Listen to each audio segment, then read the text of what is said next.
at the Vernon Hills Farmers Market, which happens on Thursday afternoons over here at Century Park. And we're over here because this is the kind of the place to be on Thursdays. And in fact, it's so much the place to be. We've come over to meet and introduce to you our new District 128 Superintendent, Dr. Denise Herrmann. You're over here to meet everybody, which is really cool. Thank you for coming over and taking the time to talk to us today. Thank you for having me, Lynn. Now, you've been here at it's Vernon Hills High School, it's Libertyville High School, that's District 128. We know we have a lot of viewers from other areas, but that's our people right here. You've been on the job since July 1, so how's it looking so far? Oh my gosh, the first 30 days have been fabulous. The board has been very welcoming. We had our first board meeting, we had good public participation. My leadership team is amazingly strong and talented, and this morning I was able to be at Vernon Hills High School and welcome back freshmen. So it's so nice to have the students back on campus. What a different time. I mean, we've been through some unusual times, and school is getting ready to open on Thursday, August 12th, Correct. Is that correct? Yes. And it's going to be more of a regular type school year, correct? It will be. We will be wearing masks as the governor's mandate required, but other than that, we will be back to our regular schedule, a full day start to end.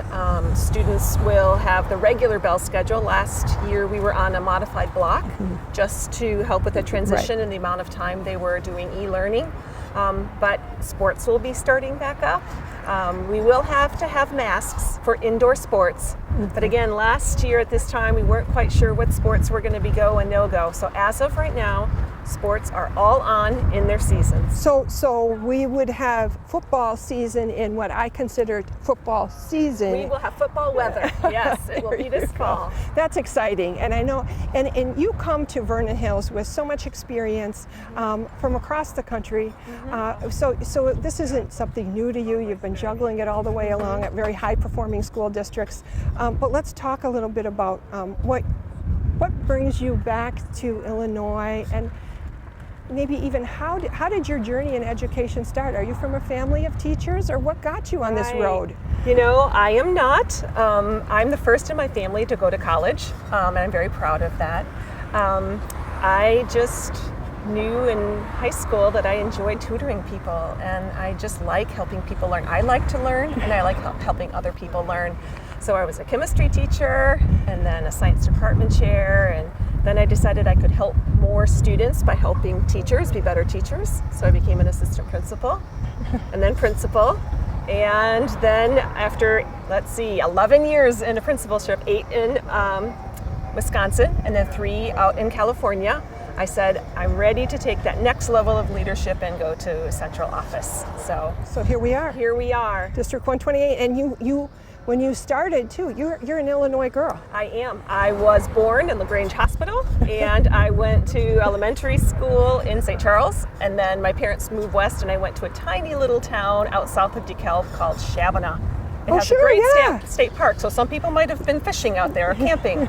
So you're actually kind of coming home. I am very much coming home, yes. That's great. And now some of the things I've learned about you, you talk about the importance of STEM and the importance of education for all and different education for different needs.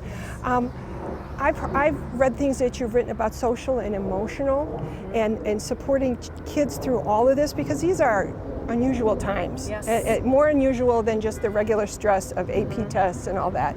But can you tell the viewers a little bit about how you approach education and what your philosophy is for the students and the staff and all of us? Absolutely. I look at education as being both the head and the heart. And students will comprehend, and they'll remember, and they'll make connections much more readily if they know the teacher cares, if they feel like they belong at a school. And it's the same thing for teachers. Teachers will be at their best if they think the superintendent, their principal, their colleagues care about them. So that's always been the bedrock of my leadership style. And I think now, with so many students, especially at Vernon Hills, coming back, we had only about 35% of the students were attending in person. So for a lot of students, that's been 15 months away from a general classroom.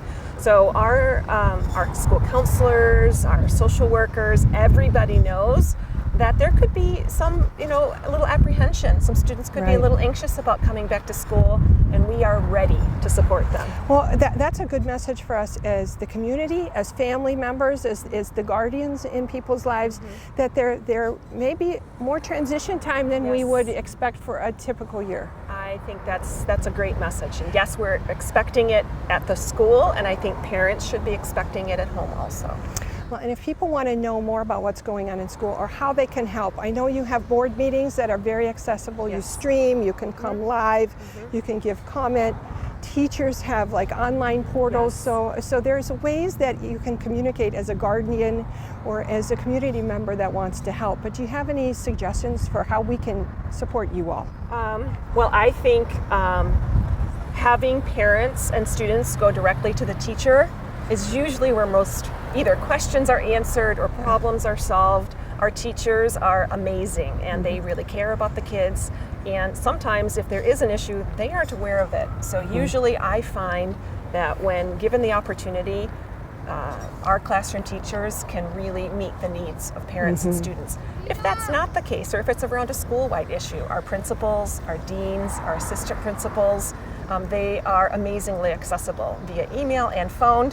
And then finally, if you've got a question about the whole district, my email is on the website, as is a lot of good information. Our website is just filled with good materials about what we're doing for COVID, as well as about our mission statement, how to access all of our staff. It's very comprehensive.